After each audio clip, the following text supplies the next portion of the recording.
Kalau kita itu merasa dijaga oleh Tuhan, ya itu kita itu mengadakan ritual itu ritual yang salah kaprah. Kita bisa gerak saja seolah-olah menyembah Dia. Gitu loh. Kita bisa melakukan hal yang terbaik saja. Ini karena nanti dibayar pahala itu. Lo sudah sering saya katakan hidup ini nggak nyewa. Lo bisa melakukan hal seperti itu kok. Kita itu terus berharap supaya nanti dibalas oleh Tuhan. Lah balasan yang sudah diberikan ini akan kemana, kamu kemanakan?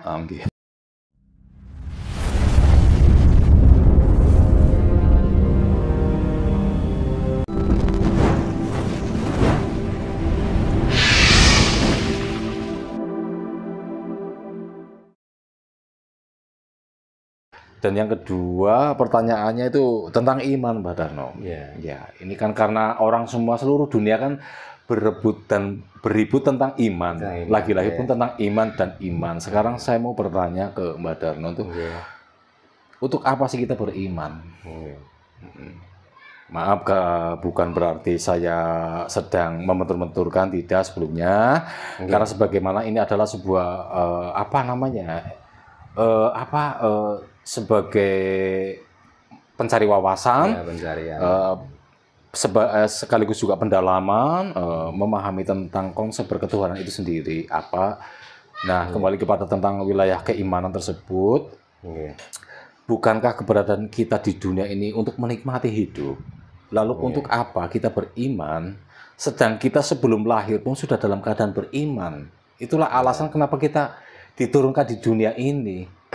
Lalu untuk apa kita beriman kalau endingnya hanya untuk sebagai pelarian karena takut dunia? Bukankah dunia layaknya untuk dihadapi, bukan untuk dihindari? Hindari dan ditakuti. Nah, ditakuti. Nah, pertanyaan saya sih di situ, karena ini bagaimanapun juga menjadi perbincangan banyak manusia di seluruh dunia bahkan semuanya, ya kan? Dan orang-orang berlari tentang memahami tentang iman itu endingnya iman, tapi yang disampaikan tuh nggak paham iman itu apa. Iya, hanya sebatas kata-kata dan upaya mereka sebisanya mereka. Mungkin dengan saya bertanya seperti ini, sebagaimana ini juga untuk memperluas dari yang tidak tahu dan tidak terpikirkan menjadi terpikirkan dan menjadi pembenahan pada ending akhirnya, dan menjadi lebih bisa mengimplementasikan bahwa iman itu realita yang harus dikerjakan oleh diri kita tuh apa, bahwa konsep iman itu tidak hanya sebatas hanya kata dan bahasa saja, hanya sebatas sholat, ngaji, dan lain sebagainya. Tapi secara globalnya iman yang akhirnya adalah kita ambil poinnya yang walaupun sedikit, tapi akan berimbas pada keseluruhan hajat hidup dan dunia dan akhiratnya. Satu paket kehidupan lah istilahnya seperti itu. Monggo Mbak Darno punya paham dan pengetahuan tentang masalah ini bagaimana? Karena kita ini bukan makhluk sempurna, namun kita mungkin ya sebagaimana sedang dalam perjalanan untuk menyempurnakan lah, ya kan. Jadi wajar kalau andai kata mungkin pertanyaan saya ada yang salah atau mungkin sedikit tegang atau dan lain sebagainya, ya mohon dimaafkan. Sekiranya itu saja dulu, Mbak. Nah, makanya manusia itu betapa pentingnya tentang iman. Karena mawas diri amulat saliro hang rosowani, itulah dalil orang Jawa. Kalau orang dari agama Islam, man arofa nafsahu fakot arofa robahu, itulah letak iman. Maka nanti larinya bukan kita itu mengenal Tuhan, tapi kenalilah dirimu supaya kamu juga mengenali Tuhan. Nah, apa yang dimaksud iman? Kebanyakan orang mengartikan iman itu percaya. Tapi kalau saya, iman itu bukan percaya.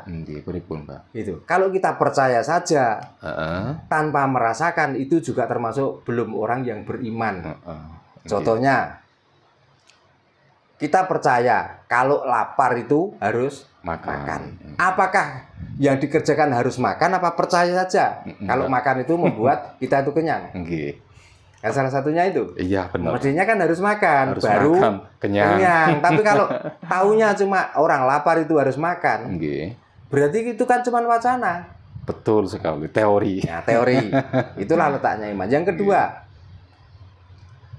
bahwa gula itu manis. Itu kan kalau sudah nempel di lidah. Percaya bahwa gula itu manis, coba tempelkan di pipi. Iya, nggak ada rasanya. Nah, karena kita itu punya iman dan kita itu percaya, maka yang pantas gula itu masuknya ke mulut dan dirasakan oleh lidah. Itu banyak sekali. Juga belajarnya itu nggak kemana-mana. Belajar pada diri kita, kita akan mampu untuk menemukan tentang iman itu. Tentang suara. Iya. Suara itu nggak ada bentuk. Nggak ada aksara kalau suara loh ya. Iya, benar. Lain dengan huruf. Masuk di telinga saya, masuk di telinganya Mas Samari. Ya. Ini ada benda apa atau yang keluar? Tapi kenapa Mas Zamari kok bisa tahu tentang apa yang saya suarakan?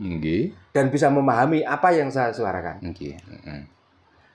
Setelah itu, coba telinga ini ditutup dan hidung kita masih terbuka, mulut terbuka, mata terbuka. Kira-kira bisa nggak mendengarkan kata-kata saya dan mencerna di dalam hati? Ya tentunya akan mengalami gangguan juga. Nah, karena beriman berarti omongan saya itu harus didengar oleh kuping. Makanya kalau membicarakan tentang iman, itu kadang digarisbawahi, iman adalah percaya dengan adanya Tuhan. Adanya Tuhan. Nah, Tuhan itu satu. Tuhan itu kebenaran. Nah, kebenaran kalau bicara itu harus kebenarannya didengar oleh telinga, nggak boleh didengar oleh mata, nggak boleh didengar oleh hidung. Jadi sebenarnya simpel dan mudah. Yang penting kita bisa mengenali diri kita, maka di situ semua adalah letaknya Tuhan. Makanya dikala kita mengerjakan apa-apa, kalau dibilang sembahyang, ya dari kenikmatan itu yang kita sembahkan pada Yang Maha Kuasa, yang menguasai jasad kita keseluruhan itu. Gitu. Jadi kita itu kalau ngomong Mas Zamari itu keseluruhan ini, tapi ternyata di dalam keseluruhan ada bilangan-bilangan tertentu yang manfaatnya beda-beda. Paham. Itu tentang iman. Jadi kita itu bisa memilih. Apakah kita percaya saja? Apakah kita di samping percaya kita bisa merasakan? Nah, itu. Kalau sudah bisa percaya dan bisa merasakan, berarti ya itulah yang disebut ya ayyuhalladzina amanu. Hai orang-orang yang beriman. Berarti ini perjalanan iman ya? Ya perjalanan iman.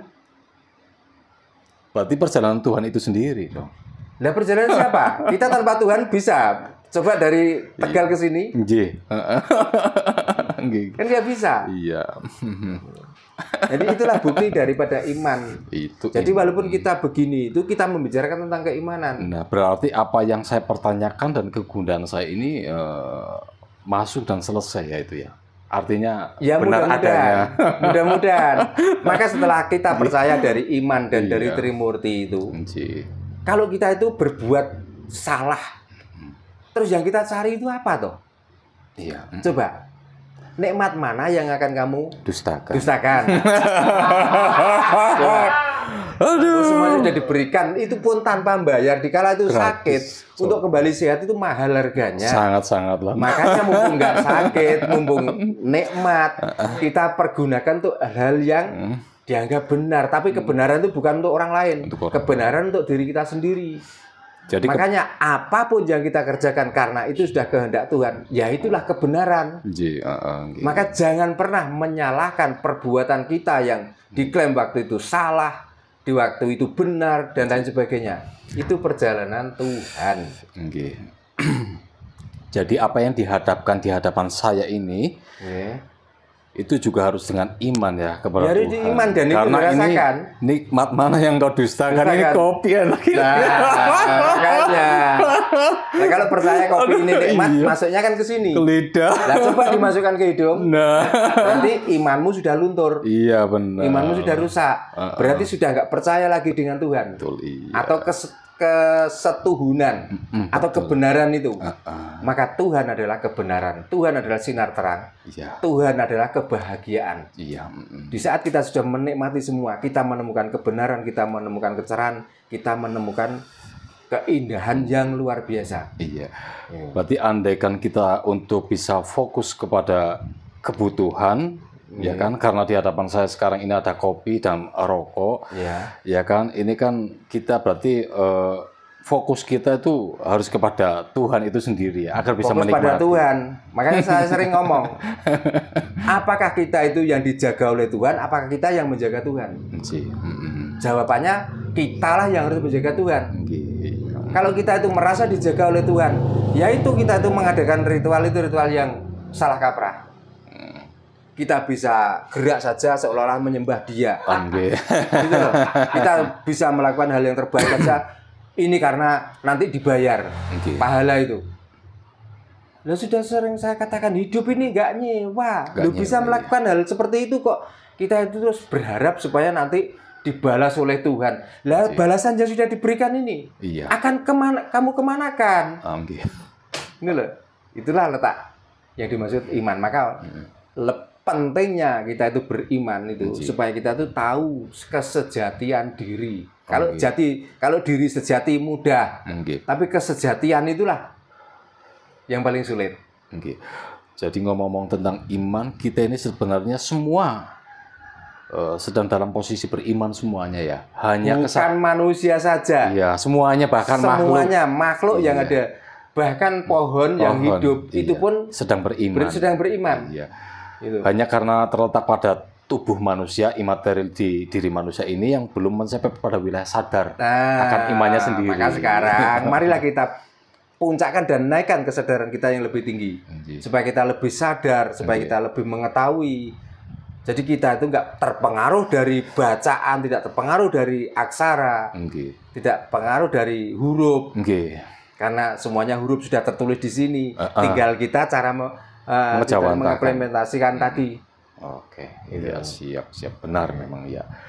Jadi artinya apa yang menjadi kegunaan saya sebenarnya ada nyambungnya juga sama Mbak Darno. Saya juga punya. Ya ini bukan kebenaran, tapi menurut saya inilah hal yang benar. Yang benar. Iya, ini udah benar saya. Kalau menganggap salah, ya kita mempunyai rasa, kita bisa merasakan masing-masing. Makanya setiap mendengar kalimat yang dianggap di situ kontras, kita nggak usah marah-marah lah. Contohnya gini, mungkin Mas Amari sendiri sukanya nasi Padang. Misalkan. Lah saya nggak suka, masa Mas Amari harus memaksa saya harus makan nasi Padang? Kan enggak. Enggak mungkin. Tapi kalau sama-sama makan nasi, nanti kenyangnya juga sama. Sama hasilnya. Nah, gitu loh. Benar nggih. Iya. Makanya ya maaf barangkali nanti para pemirsa. Wah, penjelasan tentang Trimurti bukan begitu. Monggo sudah saya jelaskan tadi. Trimurti itu artinya luas. Bahkan kalau diumpamakan seandainya pohon yang beranting ini menjadi ballpoint dan air laut itu menjadi tintanya, nggak cukup untuk menulis tentang Trimurti karena begitu luasnya. Itulah masalahnya kenapa? Setelah kita itu kenal Trimurti, kita itu sudah nggak mementingkan kita sendiri. Iya benar. Karena kita hidup, ada kehidupan lain, ada semut, ada cacing. Makanya dikala kita berdoa kok katanya Tuhan itu belum mengabulkan. Dikira Tuhan itu ngopaini awak dhewe tok. Nggih. Nggak ngurusi lalat, nggak ngurusi ulat, nggak ngurusi yang lain-lain. Kok hanya bisa bersila, hanya bisa melek malam, terus tiba-tiba saya berdoa seperti ini kok nggak dikabulkan. Lah kita itu siapa? Kembali lagi. Kok nikmat yang sudah diberikan lo kamu dustakan kenapa? Gitu loh. Dengan doa itu loh. Nggak dicabut nyawanya sudah untung-untungan. Itulah fungsi manfaatnya dikala kita tuh belajar itu untuk mencerdaskan cara kita berpikir dan cara kita berangan-angan. Maka kalau sudah berpikirnya benar dan berangan-angannya benar, maka kita sudah bersama dengan Gusti. Tuhan tidak akan kemana-mana. Maka dikatakan bahwa Tuhan itu lebih dekat daripada urat nadi. Iya benar. Iya, saya setuju dan memang sangat mendukung sekali ulasan dari pertanyaan-pertanyaan saya tadi. Makanya Tuhan itu datan kena kinaya ngopo. Maka kalau sudah datan kena kinaya ngopo, walaupun kita tuh kerjaan Tuhan, jangan pernah ngeklaim dirinya aku Tuhan, jangan ya. Jangan. Itu hanya untuk kita dan Sang Pencipta. Nah, itu loh maksudnya. Makanya kalau sudah pinter ojo kumingsun. Ojo rumangsa bisa ning bisa rumangsani. Itulah yang penting. Tapi yakinlah bahwa kita itu sebenarnya sudah bersama Tuhan. Tinggal kita itu bisa menghadirkan enggak? Gitu. Kalau kita sudah bisa menghadirkan, fungsikanlah Tuhan itu dengan semestinya.